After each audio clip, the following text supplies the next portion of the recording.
Atenção, chamando o senhor Newton César de Oliveira Santos. Aqui estou, Márcio Roberto Cruz. Márcio está gravando. Manda pau. Comecinho sempre difícil de saber, mas estamos aí. Tudo bem com você? Tudo bem. A sua câmera, não sei o que aconteceu, não estou te vendo, mas está tudo bem. Acho que é pela gravação. Vamos lá.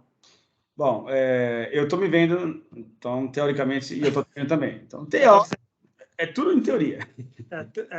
Deve ser um negócio do iPad aqui, mas vamos embora. Que importa a gente bater papo. A gente vê isso daí. Então, bom, mais um episódio de Contatos Insólitos. Esse aqui é de número 110. E o tema de hoje é o diabo e a autoconsciência. Fantástico. Vamos lá, então. Bom, antes de mais nada, eu acho que é bom a gente esclarecer, né, que esse papo inteiro aqui, ele, né, de cabo a rabo até o fim, ele vai estar lidando com esse tema de forma simbólica, né, de forma metafórica, né? Não estamos falando nada aqui que seja literal, né? Que é um outro problema que nós enfrentamos, né? Eu acho que a sociedade atual, ela padece desse problema, né, que é a literalidade em tudo, né? Então, acho que é bom a gente começar falando a partir daí para fazer esse preâmbulo, para que a gente consiga adentrar depois no papo sem causar espanto né, nas pessoas, ou um eventual, sei lá, um eventual mal-entendido aí, achando que nós somos satanistas ou algo do tipo. Então, vamos lá, né? Tudo aqui é simbólico. Então, o que acontece?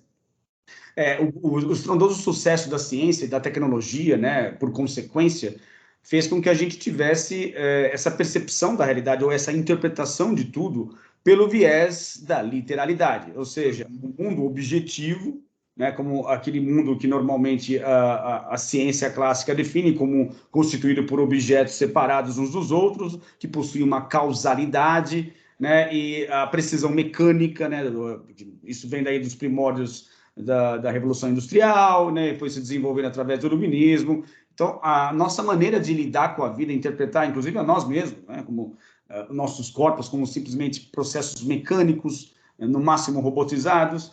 Aí, com o advento, né, da computação, a coisa só piorou, porque foi inevitável praticamente a comparação do nosso cérebro com um computador, né, e a mente como se fosse softwares, né, ou aplicativos. Então, isso foi nos levando a um entendimento da realidade completamente literal, né? Onde as palavras significam simplesmente aquilo mesmo e elas não apontam para uma direção que se encontra além do conceito que ali é possível de conceber, né? Então, acho que é importante a gente frisar, né, o que seria, então, qual que é essa diferença da linguagem simbólica e essa literalidade das coisas, né? Eu acho que tem um exemplo legal para a gente dar aqui, que seria aquela ideia, né, de que antigamente as pessoas não tinham essa precisão. Então, elas poderiam dizer algo do tipo. Eu acho que isso aqui também é outra metáfora, é outra simbologia, mas para que as pessoas entendam. O tempo é um rio. Então, quando alguém naquela época dizia o tempo é um rio, obviamente a coisa não é literal. O tempo não é de fato um rio, mas há algo nessa frase que aponta para uma direção além dela que é possível de entender.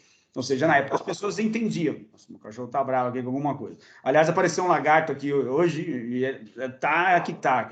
Qualquer coisa, qualquer... mas a gente conseguiu salvar o lagarto. Mas ele quase morreu. Enfim, então, voltando a essa questão do tempo é um rio, as pessoas entendiam naquela época do que se tratava, embora não seja literal. Obviamente, o rio não é, né, o tempo, né, e vice-versa. Bom, na medida que a gente foi avançando nesse território da linguagem, né, tendo termos cada vez mais precisos, a questão do tempo ser um rio, né, ou a frase, né, emitida a partir de então, não precisava ter mais essa conotação simbólica, e eu acho que a gente acabou caindo nessa armadilha de que agora, então, tudo tem que ser literal, né? Tudo acaba tendo um significado em si mesmo, né? Então, isso aí passa por episódios que já abordamos, que é aquela questão sobre a linguagem simbólica, né? Esse episódio especificamente, não vou lembrar o número agora, mas outros episódios que a gente abordou a aparência versus a nossa confusão entre aparência e essência. Então, passa tudo por aí, né? Então, acho que é um preâmbulo legal, já vou passar a bola para você, para depois a gente entrar no assunto em si, mas acho que é interessante já fazer essa menção, né, aqui, o quão importante, porque a gente perdeu também, né? Então, você vê que as próprias religiões, elas acabam sendo reféns dessa interpretação também literal, né? Então, as próprias instituições acabam interpretando a Bíblia de forma literal, levando os fiéis a esse equívoco de achar que tudo é literal, e isso acaba levando, né, no extremo, ao fundamentalismo religioso, etc. Né? Então, se quiser falar alguma coisa, eu já passo a bola para você. Não, bem colocado, boa introdução. Não, eu estava te ouvindo aqui, eu achei que é legal. A capacidade da gente se comunicar simbolicamente e metaforicamente, que, concordo com você, nos acompanhou nos primórdios da história e que foi perdendo espaço depois do advento do materialismo, do iluminismo e da ciência, acabou jogando para escanteio, talvez, eu estava pensando agora, o simbolismo e as metáforas, as metonímias, as figuras de linguagem para literatura ou para a esfera do intangível, religioso, espiritual, né? Uhum. E para a sociedade, essas esferas, elas costumam ser colocadas num patamar inferior. Elas estão sempre um pouco aquém, um pouco subjetivo demais, ou longe, ou uma sombra, um espectro da realidade. A realidade, ela pode ser medida, ela pode ser transformada em palavras literais e transcritas de uma maneira que todos possam entender. Talvez o grande mérito da tentativa de se eliminar, não se eliminar, mas tentar uniformizar uma linguagem seria que todos pudessem entendê-la. Porque uma linguagem simbólica nem todo mundo entende. Né? Além disso, dá margem a interpretações. As pessoas podem interpretar de maneiras diferentes. Dando um exemplo clássico, quantas pessoas interpretam diferentes várias passagens da Bíblia, assumindo que aquilo ali é verdade. Então, nem as pessoas se esquecem de que aquilo ali foi colocado também de maneira simbólica, aquilo foi traduzido, retraduzido, editado, cortado, incluído, excluído, e mesmo assim algumas pessoas assumem aquilo literalmente e dão a sua interpretação. Pior, brigam por isso, fazem guerras por isso. Né? Mas é bem legal, essa distinção entre literalidade e simbolismo metafórico talvez seja um dos cernes da nossa incapacidade de se comunicar no mundo. Sim, sem dúvida. E eu acho que acaba adquirindo um apoio adicional, né? Atualmente com todo esse revival aí, né? Essa explosão que está tendo aí com as pesquisas que voltaram a ocorrer com as substâncias psicodélicas, onde as pessoas mencionam justamente essa dificuldade quando retornam das experiências, elas se veem nesse entrave de ser praticamente impossível de descrever isso em palavras, né? De conseguir transcrever a experiência, né? E repassá-la. Então, isso também acaba nos ajudando, ou eu acho que dá suporte a essa ideia, né, do simbolismo versus a literalidade, de que há uma limitação intrínseca da capacidade de comunicação, para além da qual você precisa utilizar de outros artifícios, e esses, né, o que nós temos em mãos, pelo menos até o momento, é a simbologia, é a metáfora, né, é a parábola, né?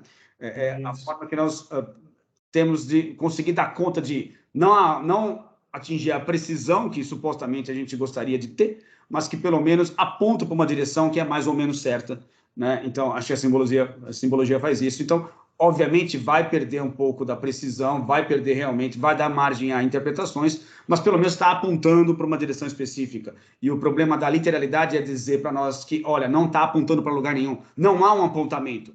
Isso que está sendo descrito é isso em si mesmo, e ele já se explica, né? Essa que é a grande armadilha. Que é válido, a denotação é válida para vários casos, mas não para tudo, né? E tem o outro lado da moeda também. A gente vai falar muito agora nesse papo sobre dualismo, polaridades, né? E opostos. Nós, desse planeta, somos as únicas criaturas que conseguem se expressar metaforicamente, né? Porque sem isso a gente não conseguiria nem dar conta de transmitir o inefável. Exatamente. O inefável seria uma experiência absolutamente pessoal e a gente não seria capaz de compartilhá-la. Sob o risco de se perder com metáforas imprecisas, parábolas imprecisas e a possibilidade das pessoas interpretarem de maneira equivocada aquilo que uma pessoa especificamente está vivendo, apesar disso, vale a pena, e tem valido a pena a gente criar um vocabulário vasto o suficiente que tente, pelo menos, dar conta disso. Exato. E acho que é um processo, né? E tá tudo certo. Tá tudo certo. Beleza. Bom, então vamos ao tema especificamente, né? Vamos lá. Vamos ao demonismo. Então, eu acho que a gente pode começar falando sobre a eterna luta do bem contra o mal, né? E assim, é tão arquetípico isso, né, cara, que o próprio Hollywood tira proveito, né, dessa experiência arquetípica e transforma isso, talvez, sei lá, em 80% dos filmes blockbuster que existem por aí, né? O famoso filme, ou a famosa temática do mocinho contra o bandido, enfim. É uma coisa super velha e eu acho que ela ressoa com a gente justamente por causa disso, né? E de a gente entender essa luta do bem contra o mal como, na verdade, né, agora apelando ao que a gente fez anteriormente, que é uma coisa não literal e sim simbólica. O que seria essa luta do bem contra o mal, né? E a gente tem aquela imagem clássica também, né? Que é o anjinho, o diabinho, né? Um em cada ombro, né? O anjinho lá tentando falar para a gente, né? Não faça isso, não faça aquilo, e o diabo do outro lado, né? Diz, não, pode fazer, vai que dá certo. Que na verdade são as polaridades que você mencionou agora, que se encontram dentro de nós e não fora, né? Ou seja, também quando falamos de simbolismo, também há um caminhar para dentro, né? Na direção do mundo interior, da subjetividade, né? Então, é importante a gente mencionar isso. Acho que as grandes religiões elas acabam mencionando isso ou tocando nesse assunto de uma forma ou de outra, mas a luta do bem contra o mal, ela parece que ela adquire essa forma arquetípica de experiência que, num primeiro momento, parece ser inevitável essa interpretação, mas que depois, com uma certa maturidade, a gente vai percebendo que não é bem assim, a coisa... há um apontamento para uma direção que ele precisa que haja essas polaridades integradas em um momento mais adiante, né, cara? Não, bem colocado. Eu estava te ouvindo agora, você colocou o exemplo do cinema como um espaço fértil para explorar essa dualidade, né? E, poxa, talvez todas as formas de arte, né? Pintura, música, literatura, de alguma maneira, vai estar, se não todas, mas uma parte considerável vai tentar explorar isso porque é inerente a nós, né? Exato. Partindo do princípio lá da teoria integral e de muitas outras tradições, em que existiria o profundo não dual, o tal, o Deus, Brahma, não dual, a única coisa que não dual que existe. A partir do momento que essa entidade, na ausência de uma palavra melhor, dá o primeiro passo e se desdobra, cria a dualidade, cria os opostos e aí daí em diante tudo é dual, né? Você mesmo estava dando um exemplo agora que eu achei demais, a ideia da viagem para dentro, né? Só existe um dentro se a gente tiver um conceito de fora. Né? Então, a gente não vamos conseguir escapar. E está tudo bem, porque nessa dimensão, nessa esfera em que a gente está atuando, é parte integrante desse tipo de universo. De noite, claro, escuro, bem, mal, assim por diante. Talvez bem e mal, por entrar numa esfera moral, a gente teria que dar outra discussão, porque supostamente para o profundo, para a consciência cósmica, não existe isso, né?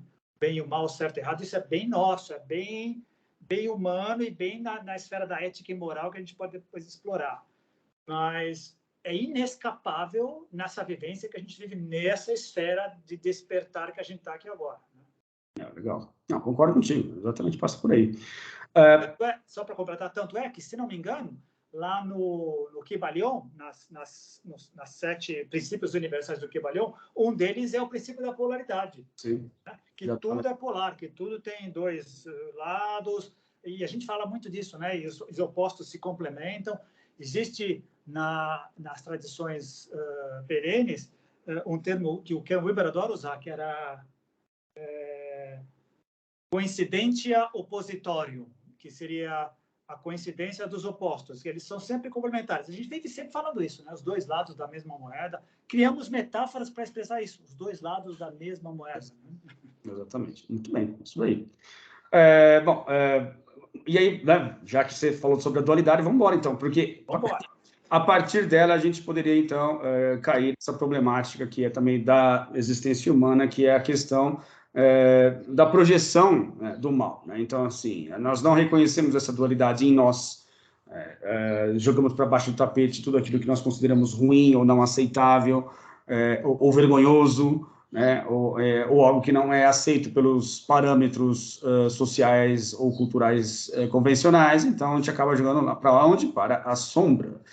E ali a gente esconde isso até de nós mesmos, né? A gente acaba esquecendo que nós jogamos tudo isso para lá, para aquele ponto obscuro, e vamos trancar as 7 chaves para que ninguém tenha acesso, nem a gente mesmo.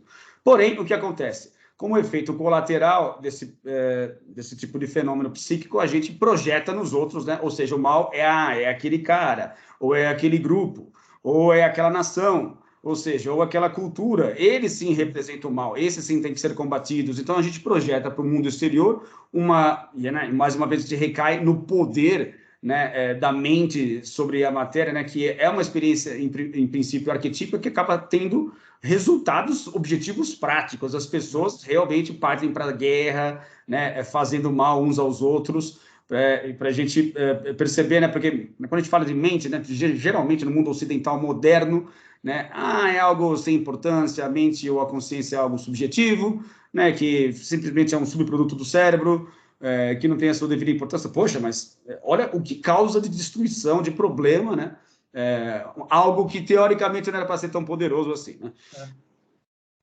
Mas então acho que é o primeiro ponto interessante a gente analisar essa questão da projeção, né? Não sei se você quer falar um pouco a respeito disso. Não, perfeita a tua colocação. Eu acho que o que todos nós, porque é muito interessante a gente procurar coisas que são comuns a todos nós, pessoas, independente do espaço, geografia, tempo e lugar. Todos nós reconhecemos que o mal existe. A gente pode discutir o que é bem e o que é mal, mas todos reconhecem que o mal existe. E parece que todos concordam que o mal precisa ser eliminado. Ele não é bom, né? O mal não é bom, é ótimo, né?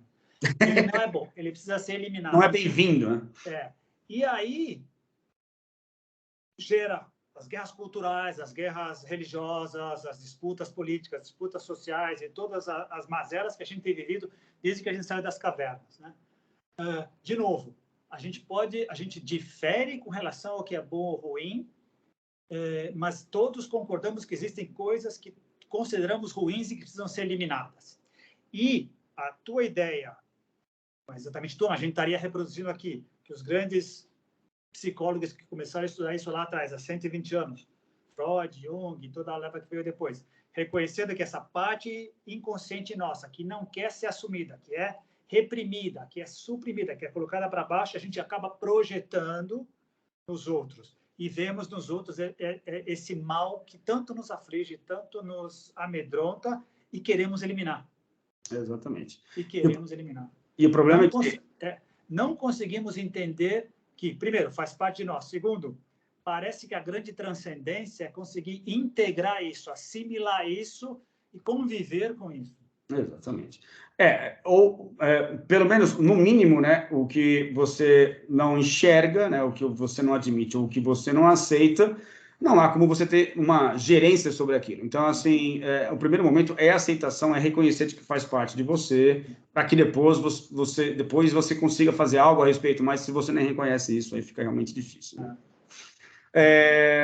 Bom, aí o que acaba acontecendo, acho que como resultante dessa questão da projeção, né, do mal sobre os outros, é que, obviamente, está todo mundo fazendo a mesma coisa. Então, tipo assim, eu projeto o mal no outro, o outro projeta o mal em mim, e aí o que acontece? A gente acaba entrando numa outra metáfora que eu vou utilizar aqui, mais uma vez, apelando para o símbolo, para a simbologia, para o simbolismo, que é a metáfora do navio afundando. Ou seja, vamos dizer, digamos que o navio está cheio de buracos, e esses buracos são causados pela parte negativa ou pela polaridade negativa que nós carregamos todos dentro de nós, mas a gente não reconhece. Então, assim, isso não é problema meu, não fui eu que fiz, eu não tenho nada a ver com isso. Então, assim, é um grande navio com vários buraquinhos pequenininhos, todos eles contribuem para que a água adentre esse navio e isso provoque um afundamento de médio a curto prazo, aí, né, vamos supor, em termos, né, de civilização, mas ninguém reconhece e ninguém faz nada a respeito. Então, por que assim? Porque o problema é o outro que é o mal, é o outro que está causando esses buracos, não sou eu.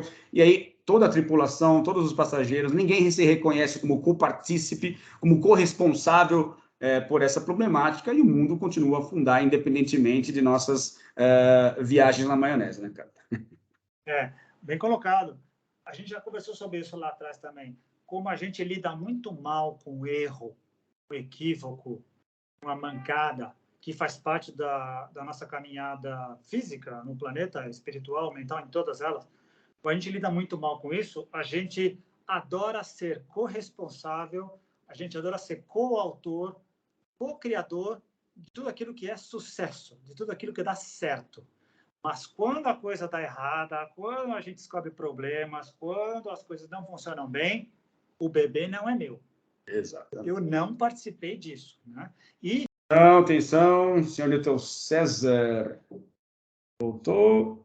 Aqui iniciou na gravação, agora sim, Márcio está gravando a chamada. Vamos lá, vamos exorcizar. Tivemos a queda de energia repentina aqui, então, infelizmente, a gente vai ter que editar isso, né? Então, vão perceber que vai ficar esquisito no meio do caminho, mas paciência, né?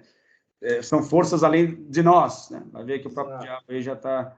É a polaridade cósmica que está se fazendo sentir. Estamos justamente, né, querendo demonstrar o contrário, né? Então, por favor, não levem essa piadinha também no sentido literal.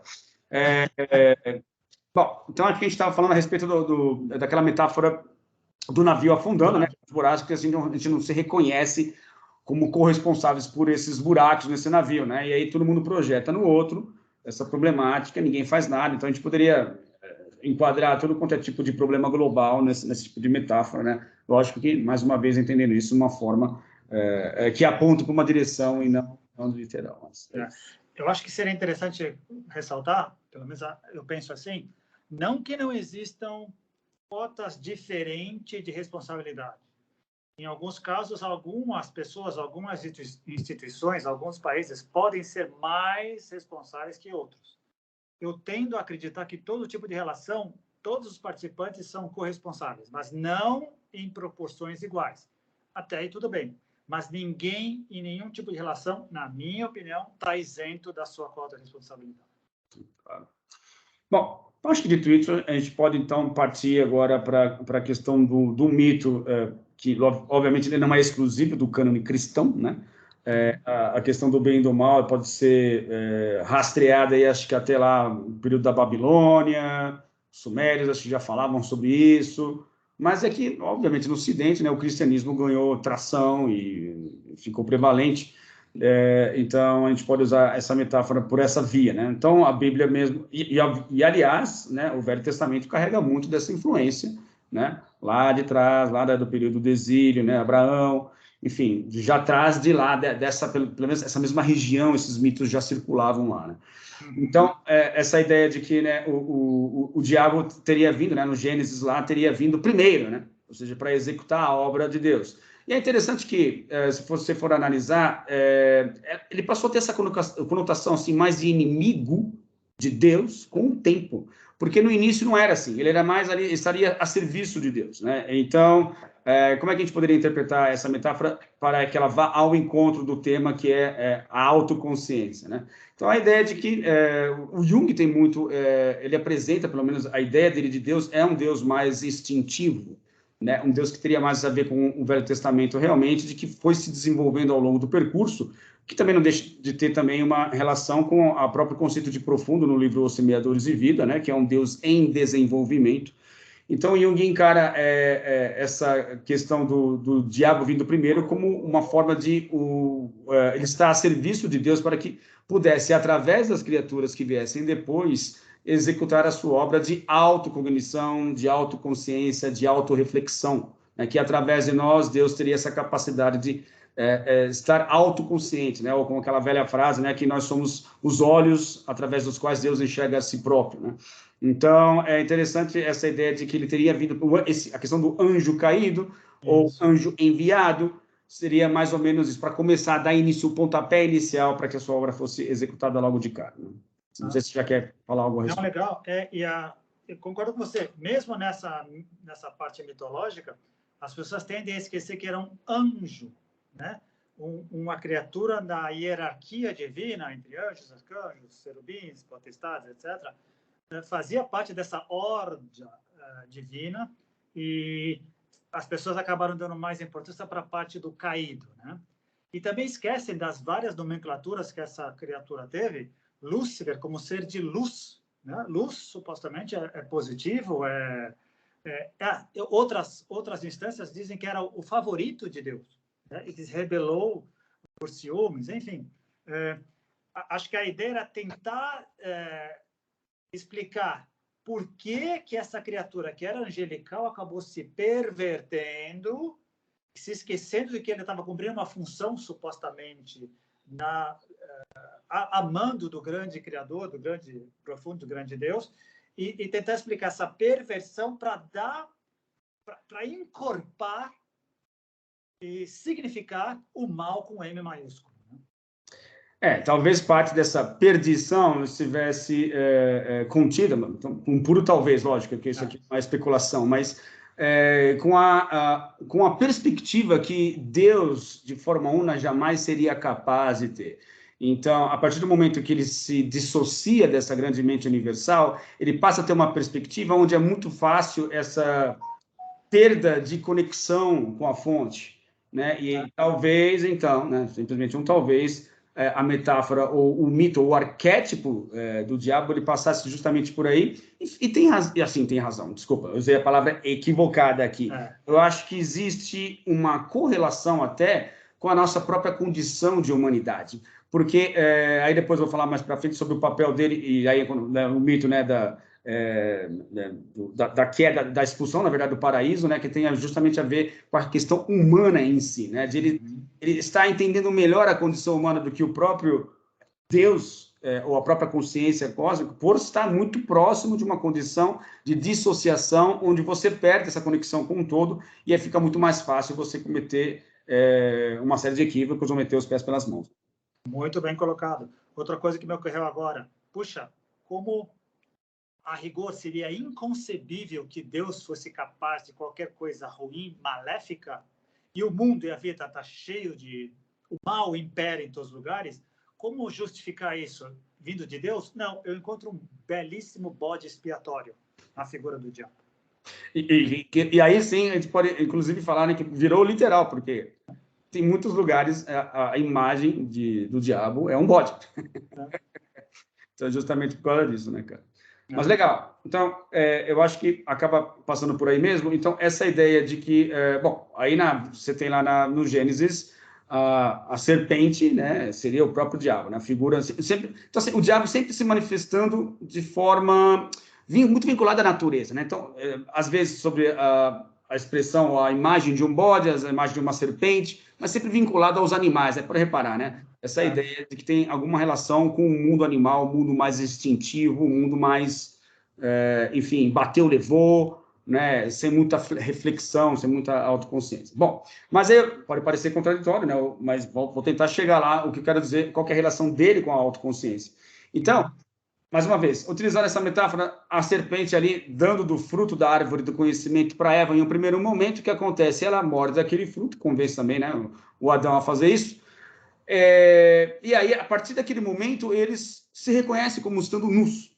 E aí é aquele legal, porque você pode interpretar também a nudez como uma forma de vergonha, né? Ou seja, volta à questão do inconsciente da sombra, né? Aquilo que eu tenho vergonha, aquilo que eu rechaço em mim mesmo, vou colocar para baixo do tapete, eu não quero ver, eu não quero ter acesso, eu não quero ter contato com isso, né?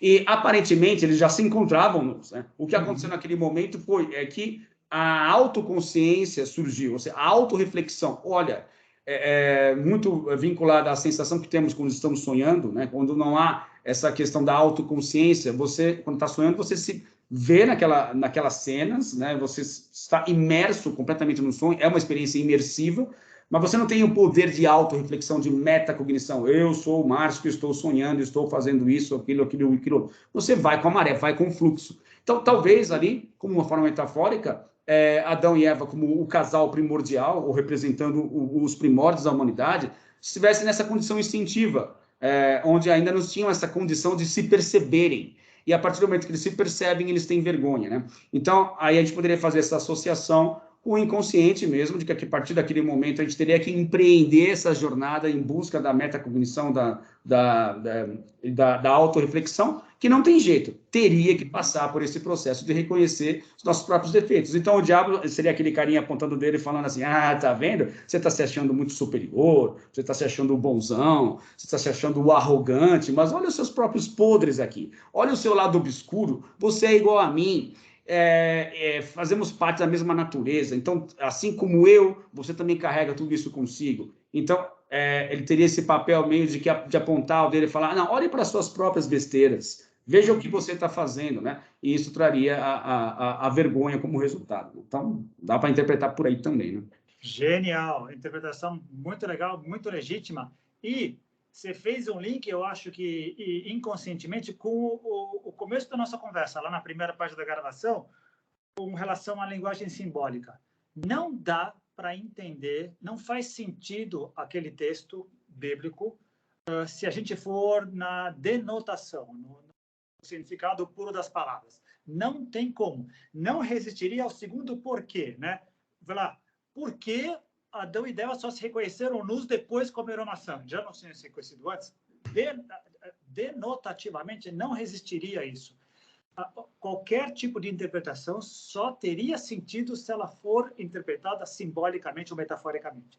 O problema é, o que você fez agora é a tua versão atual, baseada nos teus estudos, no teu desenvolvimento que você faz hoje. Você tinha uma interpretação diferente, corrija-me se eu estiver errado, há 10 anos, Sim. há 20 anos. A gente vai refinando a nossa, e se tudo der certo, daqui a 5 anos a gente vai estar refinando ainda mais, né? Mas, independentemente de qual seria a versão que a gente vai ter em determinado momento, ela vai ser simbólica e metafórica, porque denotativamente, literalmente, ela não se sustenta. Não. Não mesmo. E não faz sentido a gente pensar que a humanidade daquela época teria essa condição também. Porque a gente tende a achar que, né, olhando para trás, que as pessoas pensavam da mesma forma que nós pensamos. O fruto do nosso pensamento, nosso raciocínio, nossa capacidade de julgar e avaliar, ele advém do contexto cultural em que vivemos.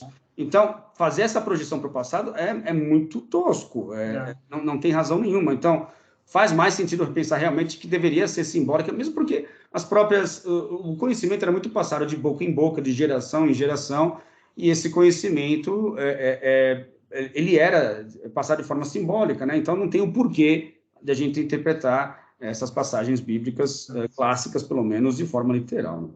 E aí a gente tem uma das razões pelas quais a gente não consegue se entender como humanidade em termos religiosos.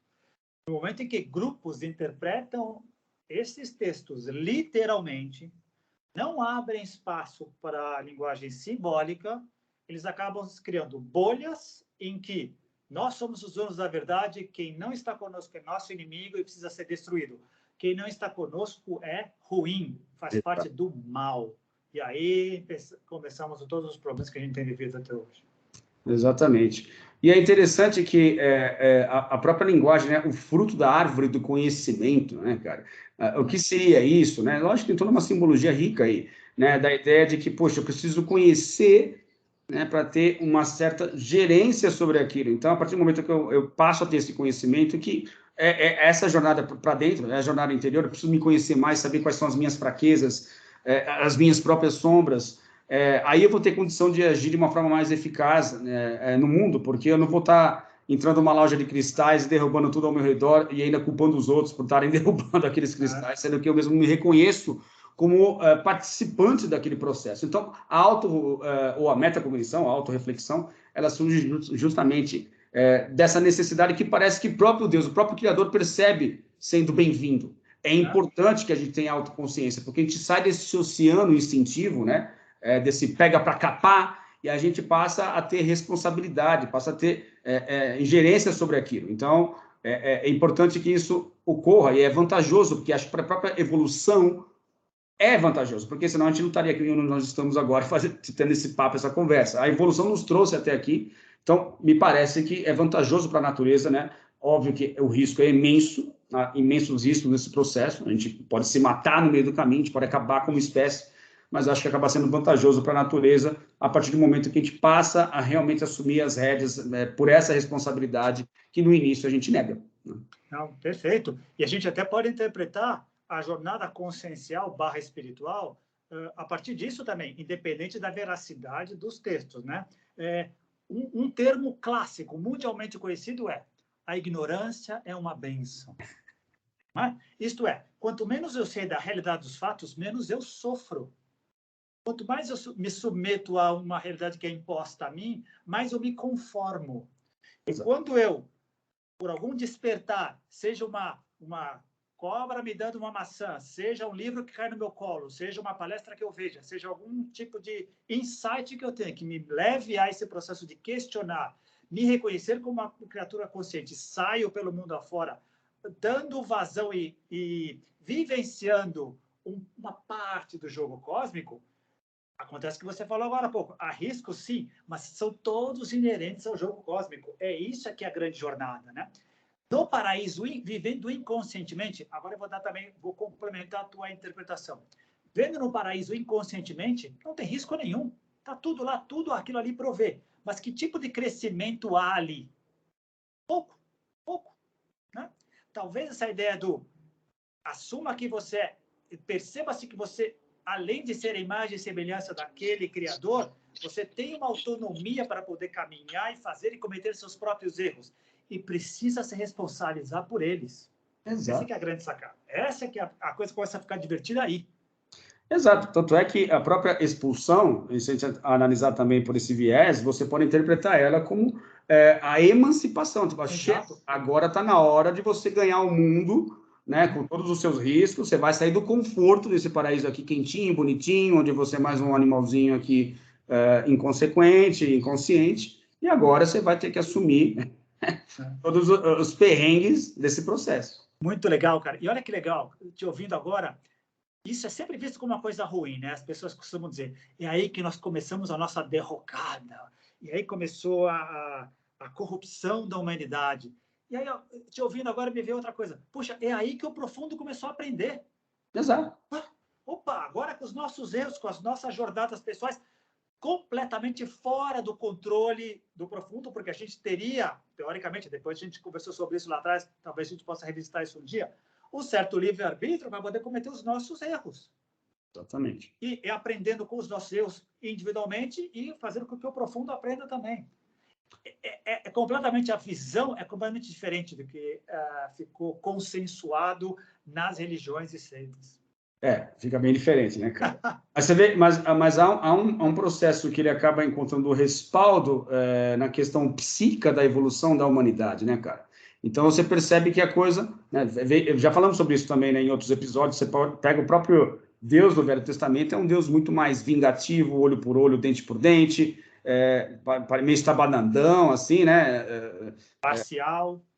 Exatamente. E depois você pega uma outra descrição de Deus já no Novo Testamento, onde aparece a bondade, aparece a compaixão, né, o amor, que são coisas que inevitavelmente elas precisam passar pelo processo de metacognição. Ou seja, agora eu tenho consciência do que eu estou fazendo, existe um senso de certo e errado, de causa e efeito, essas causas geram esses tipos de efeitos, esses efeitos não são bons, são nocivos, então eu não posso mais infringir tais causas, né, e preciso me conter. Então, a metacognição acaba gerando isso, e com isso, acho que o amor inevitavelmente acontece, porque também é uma outra frase muito legal, não faz parte do tema, mas acho que é interessante a gente usar aqui, né, que é uma frase budista, na verdade, né, que não existe amor sem conhecimento, sem entendimento da importância e do valor daquilo, né?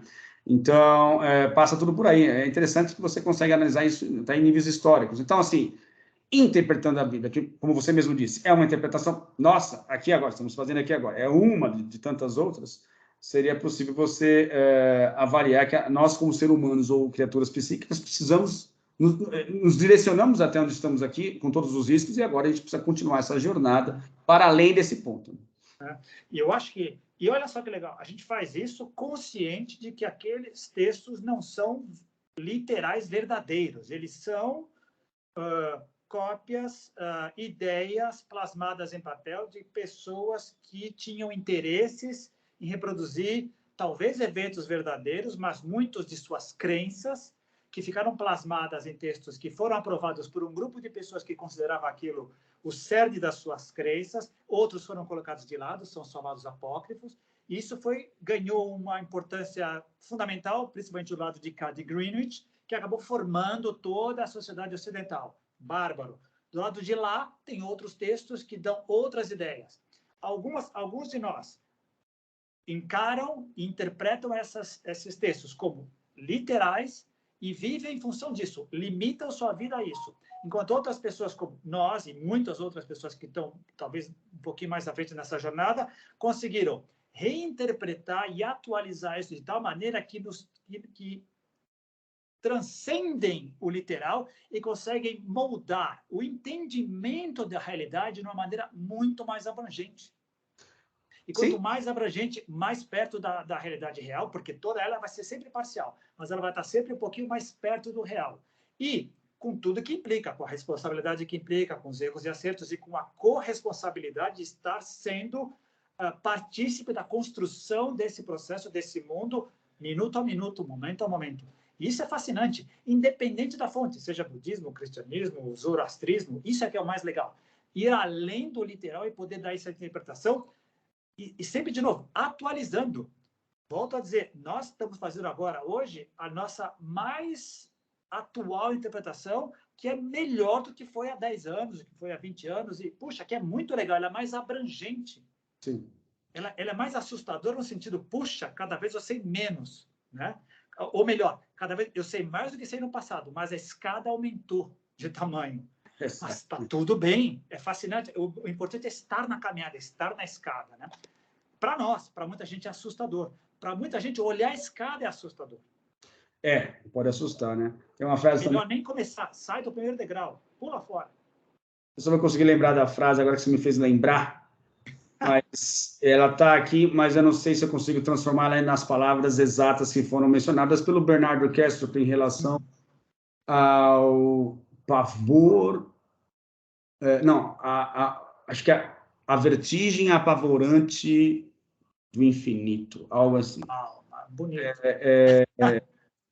Então, porque assim, isso acaba recaindo sobre algumas experiências de pico que eu tive em práticas de campo, algumas não, uma em particular eu lembro, que era justamente essa ideia de que há um estado de consciência ampliado tão grande, e lógico que isso foi espontâneo, não provoquei nem nada, onde eu vou ter que ser obrigado a usar outra metáfora, né? Porque, mais uma vez, as palavras não dão conta de explicar exatamente. Mas de que é aquela ideia de que é como se eu tivesse a minha vida inteira dentro de um avião, né? Um teco-teco, digamos assim, e alguém subitamente abrisse a porta e me jogasse para fora, assim, sabe?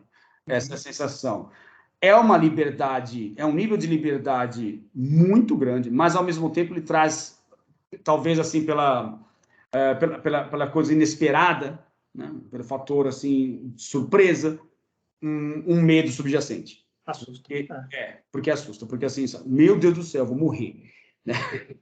Que acho que é um pouco da ideia das pessoas que passam por experiências com substâncias psicodélicas, da dissolução do ego, porque nós nos identificamos com o ego. Então, a partir do momento que isso é dissolvido, vai restar o quê de mim? Até então eu achava que eu era esse cara. Né? Então, passa um pouco por aí também. Eu não sei se você lembrou literalmente, mas corrija-me se eu estiver errado. Você usou 3 palavras: apavorante, vertigem e infinito, né? Sim. 3. Então, olha só. Acho que, independentemente da experiência, se a gente tem essa sensação de que o chão debaixo dos nossos pés sumiu, é apavorante. Se a gente tem a ideia de que está olhando de cima, está tendo uma experiência de estado alterado de consciência, ou expansivo de consciência, seja no avião, seja na escadaria que eu mencionei agora, num grande precipício, é vertigem. Né? E seja no céu, numa coisa extensiva, dá essa ideia de infinito. Né? Então, vai ser meio difícil escapar por aí. Quaisquer que seja a experiência, ela vai conter essas palavras e talvez alguma outra que vai dar a ideia, que a gente vai tentar explicar o inefável, que é muito legal. A gente vai tentar buscar maneiras de tentar trazer isso para a nossa lembrança e para a gente poder compartilhar com as pessoas, que é ao mesmo tempo apavorante e excitante. De novo, a dualidade, a polaridade, ela está sempre ali. Ela está sempre ali, a gente não vai conseguir escapar dela. Porque, assim, ela não é... Eu não considerei ela como uma sensação ruim, mas ela trazia algo de ruim à experiência. Foi uma experiência boa, mas havia algo de ruim, talvez a minha falta de preparo seja o aspecto ruim da experiência, por não esperar passar por ela. Né? Outra coisa legal que você falou, muitas vezes a gente se acha preparado para algumas coisas, porque a gente vem fazendo um treinamento. E é verdade, para algumas coisas nós realmente estamos preparados. E algumas experiências que muitos de nós dois tivemos, e muita gente que está ouvindo aqui, vai lembrar que para algumas coisas a gente realmente estava preparado e conseguimos vivenciar aquilo, se não de maneira plena, mas de maneira muito boa. Mas não para tudo a gente está preparado. Sim. E é do jogo. E faz parte disso daí. E outro termo que você usou agora do paradoxal, que eu acho que é muito legal. Se não me engano, lá na definição do Kybalion, do Kybalion, no princípio da polaridade, se não me engano, tem o título do princípio e depois tem uma pequena explicaçãozinha. Se não me engano, ele está escrito assim: os paradoxos são reconciliáveis, né? Quer dizer, por mais que a gente ache que não dá, essas outras faces, elas são complementares, mesmo que a gente não consiga enxergar. Porque muitas vezes a gente está querendo enxergar como diria o Ken Wilber, com o olho da mente, com a cognição. E às vezes a gente vai ter que enxergar com outros olhos, com o olho do espírito. Sim. Além da cognição, além da inteligência. Exatamente. Porque existem várias formas de entendimento da realidade, né? E muitas delas não passam pelo intelecto. Né? Exato. Justamente por isso. O que é cair a ficha? É quando um acúmulo de conhecimentos e informações nos seus variados níveis se arranjam, de certa maneira, e a ficha cai. E claro que tem menos de 30 anos aqui não sabe o que isso significa. Exatamente. Mas, cara, eu acho que, assim, mais ou menos para os meus cálculos aqui, seria interessante a gente partir para o final aqui, que era a ideia do diabo não sendo um inimigo, mas mais um personal trainer. Como assim?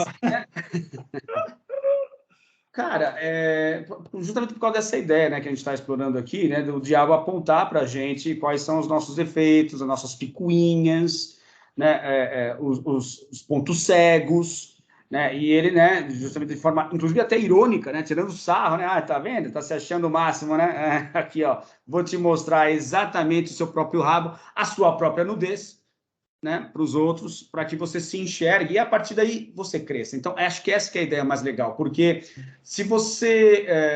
porque no primeiro momento há essa interpretação, né? E a gente poderia colocar várias situações dentro desse tipo de exemplo, que é a ideia de que você só pode crescer em aspectos que antes não eram explorados, né? Porque se você já ocupou um espaço, né, ali presentemente, você não tem mais nenhum espaço dentro daquele campo para que você explore outras questões. Então, se o diabo nos mostra, olha, aqui está faltando, ó, você está em falta, está em xeque, aqui está faltando coisa, você não tem consciência disso. Ele está nos ajudando então agora realmente eu tenho condições de melhorar, de avançar. Então, acho que é interessante esse aspecto também. Começou a chover. Agora, pode ser que caia de novo a energia, hein, cara? Mas vamos embora. Vamos lá, toque, aí você me dá um alô. Muito bem colocado. De novo, é um outro lado que a gente pode dar de interpretação e abre uma fresta que a gente pode seguir bargeando e abrindo picadas nessa floresta interessantíssimas. Você usou o termo personal trainer. Um professor, um mestre, uma pessoa que nos indique um caminho inexplorado, arriscado, perigoso, como todas as coisas fascinantes da vida, mas que, se bem vivido, se vivido plenamente, nos traz uma sensação de completude que a gente não teria ficando na situação confortável. Exatamente. Né? Essa figura acaba nos incitando a correr riscos, ir à tona. Aliás, acho que a gente já conversou sobre isso. Quando a gente para pensar em alguns dos melhores momentos da nossa vida, nas coisas mais fascinantes que aconteceram, normalmente vieram depois que a gente correu algum tipo de risco. Que é a questão da conquista, né? Você passar por um processo que é, na verdade, também o mito do herói, né? Você vai ter que sair da zona de conforto, vai ter que correr risco, mas esse é o processo de aprendizado. Não vai ter por onde. E uma coisa interessante, estava te ouvindo também, me veio agora, eu não sou muito de assistir séries e tal, mas, se não me engano, existem vários filmes, livros, séries em que o diabo viria para cá, conviveria com a gente, estaria interatuando com a gente em situações de humor, em situações cômicas. Quer dizer, no momento que a gente consegue pegar esse personagem que, historicamente, religiosamente, é negativo e sempre foi visto como uma coisa ruim, e até hoje, para muita gente, principalmente nos grupos egocêntricos e etnocêntricos, é uma pessoa ruim, quando a gente consegue fazer piada disso, a gente consegue tirar disso lições morais e éticas a partir de uma coisa divertida, mostra que uma parte de nós, um grupo de nós, conseguiu crescer. Conseguiu transcender essa figura e conseguiu, talvez, ver o que você acabou de falar, conseguiu ver essa parte lúdica que esse personagem pode vir a desempenhar. E as contradições, elas se dissolvem quando você para pensar de que não teria como Deus ter criado uma força, já se é Deus onipresente, onipotente, onisciente. Aí a parte do onisciente pode ser questionável a partir desses pontos de vista que a gente vem levantando nos últimos episódios da metacognição, mas tudo bem, vamos usar o arroz com feijão mesmo. Nossa, cara, me perdi agora. Você ia falar, não veria por que Deus criar essa criatura? Não, de ser essa contradição de que, poxa, como é que Deus, nessa condição tão poderosa, criaria uma criatura que seria tão poderosa quanto ele, né? Então, assim, é muito infantil, não cabe aqui. Então, ele tem que necessariamente fazer parte desse todo. Deus também criou o diabo também, né? Ou seja, faz parte do jogo, né? Não tem nenhuma peça fora do jogo, tá tudo fazendo parte do jogo e dessa ciranda, né? E o que é interessante, eu acho que em relação ao diabo, né, esse aspecto justamente do apontamento que a gente faz, né, as projeções. Então, é o diabo ali que está me tentando, não sou eu, não. E aí o diabo olhando ironicamente para você, não, eu sou você e você é eu. Em que sentido? Nossa, trovãozão agora aqui. A gente está mexendo com coisas que ó, já estão sinalizando aqui através de raios. Não sei se dá para ouvir aí, mas tá chovendo muito aqui. Tá. Não, justamente essa ideia de que, cara, para de projetar. Eu sou você, você é eu estou dentro de você. Eu sou tão humano quanto você. Você está apontando o dedo, mas eu sou um ser humano. Então, é como se ele representasse a condição humana em si, que é limitada, cheia de invejas, cheia de problemas, manipulações. Covarde. Exato. Terceiriza a responsabilidade. Exato. Não, agora não. Isso aqui é muita responsabilidade para mim. Vamos para uma festa, vamos zoar. Vida louca, não quero nada disso para mim.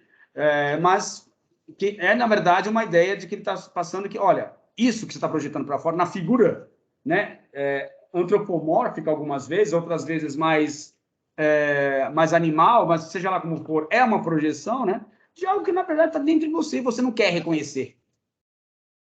Né? Então...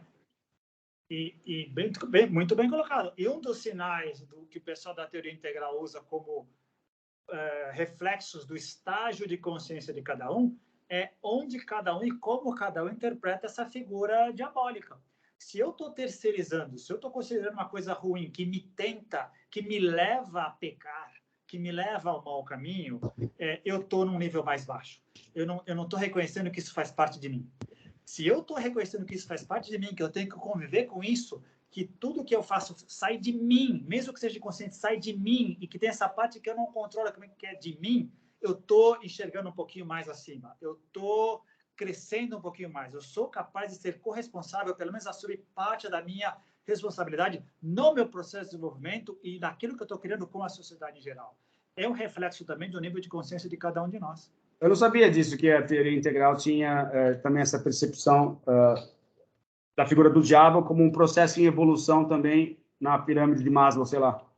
E sabe por quê? Porque isso também foi aprender recentemente. Como a teoria integral abarca tudo, um dos princípios básicos é todos falam a verdade, mas essas verdades são parciais.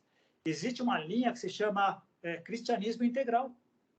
Então, eles dão uma interpretação para o cristianismo, independente da figura de Jesus e tal, mas tentando colocar em prática o discurso que é colocado. Como é que você vai colocar em prática essa parte do diabo? Simples, a nossa sombra. Olha só, sombra, diabo, elas são todas paralelas. Né? São todas paralelas. O mal, né? É tudo paralelo. Então, eles consideram isso. Quem terceiriza, quem não assume, geralmente está no estágio egocêntrico, etnocêntrico. É nós contra o resto. E os outros são inimigos. Os outros são demoníacos. Os outros precisam ser excomungados, extirpados. Agora, se eu assumo que isso está em mim também, eu tenho que limpar isso também. Faz parte de mim. Faz parte. Esse paradoxo está em mim. Essa dualidade. Eu sou esse paradoxo. E aí a coisa fica divertida. Exatamente. E esse mas não é para qualquer um. Não, de fato não. Quer dizer, é para todos, mas depende da sua jornada, depende da sua caminhada e do teu desenvolvimento. E eu acho que depende muito também, mais do que caminhar, depende da quantidade de bagagem que você está disposto a deixar para trás. Isso, bem colocado. Porque muitos dos problemas nessas jornadas que tentamos abordar aqui, que é do desenvolvimento pessoal ou do desenvolvimento consciencial, seja lá como a gente queira chamar isso, elas passam justamente por essa capacidade de deixar para trás velhos paradigmas, velhos padrões de comportamento, velhas formas de entendimento da realidade, em função de novas evidências que vão surgindo no meio do caminho, que vai sendo obrigado, a gente se vê obrigado a mudar, porque não tem outra forma a não ser essa, né? Perfeito. Duas coisas que você me fez lembrar agora. A gente já conversou isso. Tudo indica que a gente se desenvolve espiralmente, né? Em todas as nossas linhas de desenvolvimento. Nessa espiral, em vários momentos, o San Juan de la Cruz cunhou o termo. Nós passamos por momentos que o San Juan de la Cruz chamou de a noite escura da alma. Isto é, a gente tem que passar por, usando o termo que você usou hoje, perrengues. A gente tem as dificuldades, que são partes inerentes desse processo de caminhada, né? Então, é do jogo. Muita gente associa esses momentos, e não só, são vários. Se a gente está caminhando bem, são vários. Muita gente associa esse momento ruim, essa noite escura da alma, com o demônio. Esse é um ponto. Segundo ponto tudo indica que quanto mais a gente caminha e progride consciencialmente e espiritualmente, mais a gente se desapega. Mas a gente vai deixando, vai esvaziando a nossa mochila. Exatamente. Assim, o ego acaba vai perdendo a sua força justamente por causa dessa maleabilidade, flexibilidade que você entende que você é obrigado a ter se quiser continuar no empreendimento dessa jornada, né? Ele vai sendo reeducado. Exato. Ele vai mudando de patamar. Ele vai se aproximando, segundo algumas pessoas creem nisso, ele vai se aproximando do nosso self, nosso verdadeiramente eu. Do eu natural. Exatamente, o alinhamento do eu natural com o eu adaptado. Tudo bem, cara. Eu acho que é isso, tá? Pelas contas de cabeça aqui, deu mais ou menos 1 hora. A gente vai ter vou ter que emendar depois um pedaço com outro, mas acho que foi mais ou menos por aí. Apesar das tentações demoníacas, conseguimos chegar no final. Cara, é isso, então, cara. Então, muito obrigado por mais uma participação impecável. Aproveito para as pessoas curtirem o canal, né, darem o seu like, fazerem os seus comentários. E é isso, cara. A gente se vê na semana que vem com mais um episódio de Contatos Insólitos. Um grande abraço. Beleza, valeu, Roberto. Falou, até mais. Tchau, tchau. Tchau.